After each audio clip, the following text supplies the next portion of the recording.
Rochester, New York, and Veliki Novgorod, Russia, have enjoyed a sister city partnership for the past 25 years. We had the opportunity, through our Linkages of Rochester, which is the organizing body of our sister city partnership, to apply for funds through the U.S. State Department called Peer-to-Peer Dialogues. The Peer-to-Peer Dialogue project provided opportunities for members from Rochester, New York and Veliki Novgorod to travel to each other's country with a mission to discuss the global topic of domestic violence, share intervention approaches to end domestic violence, and consider effective, culturally competent community responses to help victims and survivors break the silence of an abusive, intimate relationship.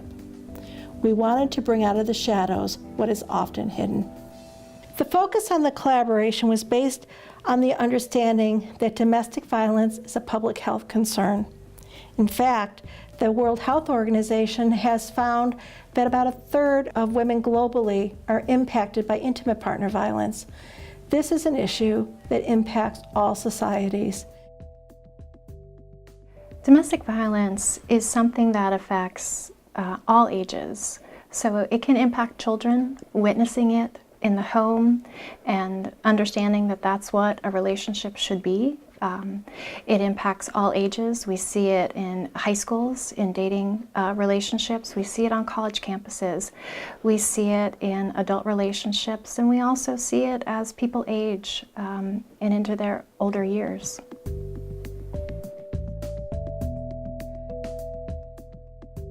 In both the U.S. and Russia, domestic violence is closely related to issues of child welfare. It can result in the traumatization of children, family impoverishment, loss of a parent, and out-of-home placements. According to the American Psychological Association, every year an estimated 3.3 million children are exposed to violence against their mothers or female caretakers by other family members. Although only 49% of parents believe that their children are aware of the domestic violence in the home, research ongoing shows that 80 to 90% of children living in the homes are aware of the violence that takes place in the home. Если в доме обижают, они могут прийти в центр подросток, написать заявление и остаться там проживать.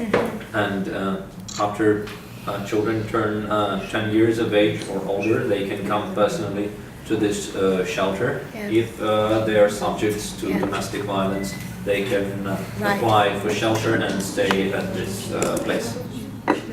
I just would like to add, right now in Russia we have a national program devoted to children which violated in families, but we haven't a program which devoted to domestic violence. Mm-hmm.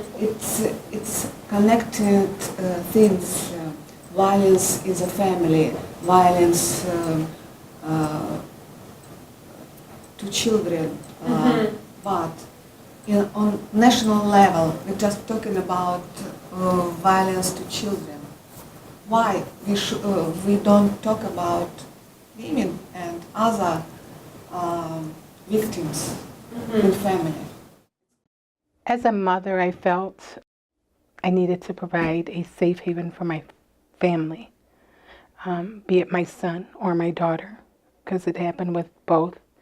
I felt as if I didn't want that life for them. So because I didn't want that life for them, I needed to remove myself. And I was dealing with low self-esteem. I was dealing with self-esteem issues, things about me, and at that point in time dealing with it in a different way. And it was not till I realized my kids were seeing this all the time, that I said enough is enough. So I went, as a mom, I wouldn't want that for any kid. And I said enough. I had to get out of there.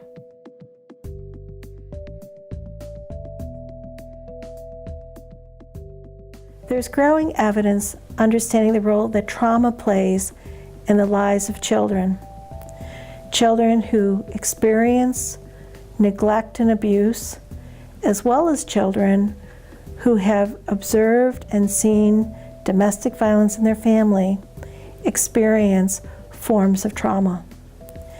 These traumas often seem invisible and yet have a lasting impact as the child develops into adulthood and can impact their interpersonal relationships and cause much difficulty. Практически все мои клиенты на психотерапии – это те люди, которые приходили ко мне на консультацию. Basically, most of my clients that are doing therapy with me are those who came for counseling. Мы начинали искать корни и причины ныне существующих проблем. And we started looking for roots of an existing problem. И чаще всего всплывала масса травм прошлого. And in most of the cases, there were a lot of childhood traumas arising in the process.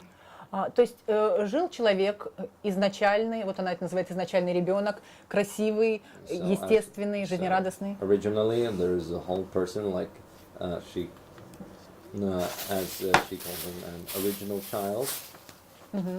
И, да, но, к сожалению, мир не всегда справедлив, и этот ребенок сталкивается с рядом психологических травм.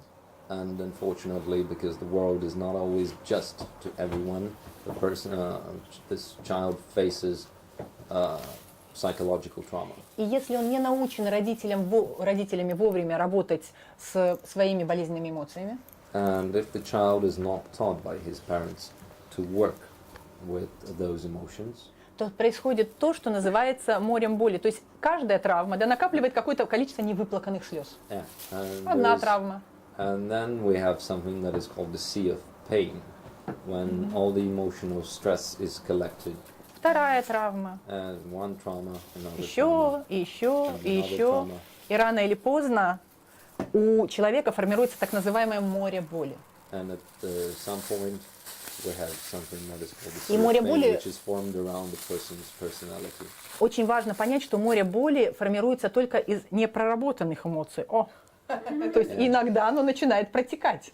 Yeah, and in some cases this sea of pain starts to leak, and it is formed basically from those emotions that we haven't worked with.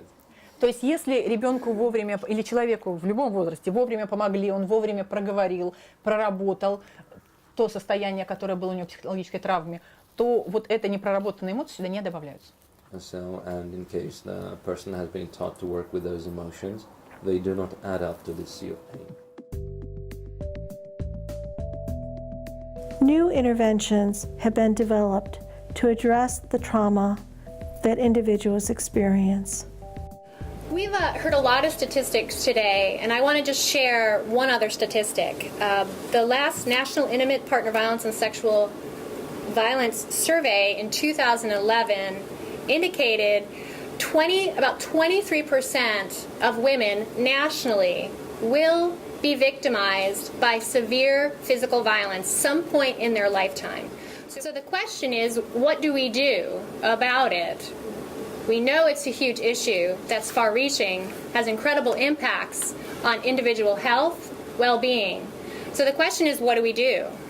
We'll talk about interventions. It's really helpful to put it on a spectrum of primary prevention, secondary prevention, and tertiary prevention.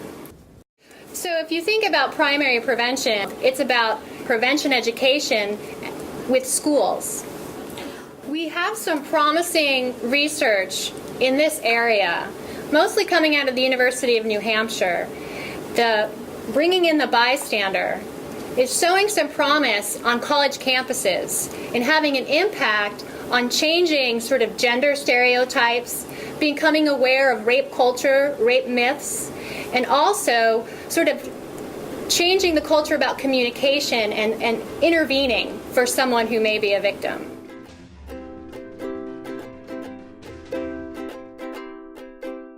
These are some of our statistics on how we understand who the perpetrators of violence are and who the victims are.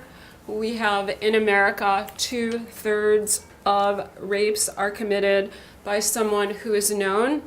So it disputes the myth that rape is stranger, waiting around corner.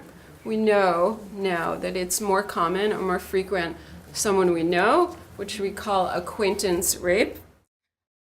We have a program called Stand Up Guys, which engages with all men and invites men to be part of the solution to preventing violence against women. Because most men don't perpetrate violence. And what we've done in our culture is say to men who don't perpetrate violence that they don't need to worry about it. This is domestic violence or intimate partner violence are considered women's issues in America. And our conversation is it's an everyone issue, it's a humanitarian issue. So how do we engage, regardless of gender, in the prevention of the violence? The Stand Up Guys intervention engages with men and invites men to connect with other men around preventing violence against women. This is a truly primary prevention. The idea that if somebody's getting sick downstream, what's going in upstream that has to change so that people downstream are healthy. So globally, we've recognized that when a man speaks to another man about preventing violence against women, the message gets across in a way that's very different than a woman saying to a man, stop it. Next, if we talk about secondary prevention, it's really about early identification. So the problem exists, it just may not be out in the public, or people may not know about it. So in the IPV world, it's about screening and asking people at their health or mental health appointments about their relationship.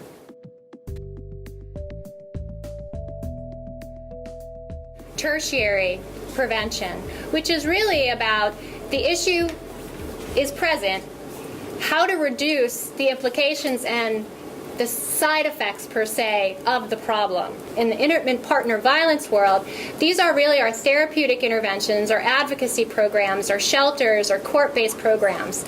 So the issues present, how can then we reduce the symptoms and the side effects of the violence? So in case of a successful option, when the woman copes with the challenging life situation, it requires only one or two sessions, one or two psychological sessions. But in case of an unsuccessful,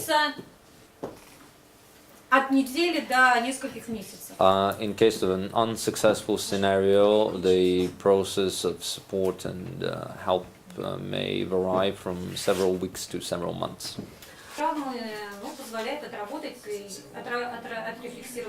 So identifying these problems helps to reflect the feelings and actually stabilize the situation. My research focus in the area of domestic violence is in the area of interventions. So really what I'm interested in is what helps people who experience abuse and violence in their relationship, why does it help them, and when does it help them in sort of the spectrum of their experience with violence and abuse. Most recently I've been working with the Safe Journey program, and I've been evaluating their program and preliminary doing some qualitative interviews and analyses to understand, is this a model that's effective for women, and if so, why is it effective? Why are women seeing a difference in their life? I met who I thought was the love of my life at college, and yeah, I moved away with him and we got married. I knew him for 3 years, and we were married for 12, and I lived far away from my family, so I'm very close to my family, but he kind of had me, I feel like, separated from them, and it was heartbreaking to be away from them, but it was just, I wanted to marry for life, and I think he kind of took advantage of that. He hid some things from me. When we were 3 years into our marriage, he told me that he had a baby with somebody else when he was in college, and he didn't tell me that before we got married, so that was the first big red flag, that and his alcoholism, and he was a mental abuser. So I kind of always thought it was me, you know, and it was always something that I could do. I'm I'm a hard worker. I was raised that way and never wanted to give up on him. But he kind of always pulled me back. You know, I've been to counseling a lot and just never realized. We've been to marriage counseling, I'd gone to individual counseling, but just nothing ever really stuck. And I would be like, oh, I'm healed, and go on, but things would just keep coming up between us. And he was a big-time emotional abuser. Ну, у меня муж находится в тюрьме. It so happened that my husband is sentenced to prison, and I'm raising my children alone. And then I decided to sell my flat and buy myself a house outside. But unfortunately, there was a fraud with the house, and I lost everything. And this is why I had to seek help of the center. In addition to family court, victims of domestic violence, if there's a crime, can have their offenders arrested and go to criminal court too. But family court is easier for a victim to use. They don't have to have the offender arrested. And we deal with areas of concern for legislation. Right, legislation and anything to do with law. Like for our example, we'll have making new laws. We also have what we call a high-risk assessment team, that we look at difficult cases. Through this partnership, the topic of domestic violence was brought out of the shadows and into the light. Our joint vision is a world free of family violence. I feel like about the girl that graduated from high school again. I feel like my old self. I'm happy. I wake up every day happy. I'm going to work again. Like people at work like me. I have more friends than I did when I was married. And I'm like, this is no coincidence, you know. These things are all because I got away from the toxic things in my life. I feel like I got my life back. Yeah. All the people, all the young girls that work here, they give me confidence. They always say that I will cope with everything. Today I would describe myself as a woman with a voice, a woman with knowledge, a woman that wants to stop what's going on with domestic violence and violence, period. Whether it's at home, whether it's in the streets, in our hospitals, in every area.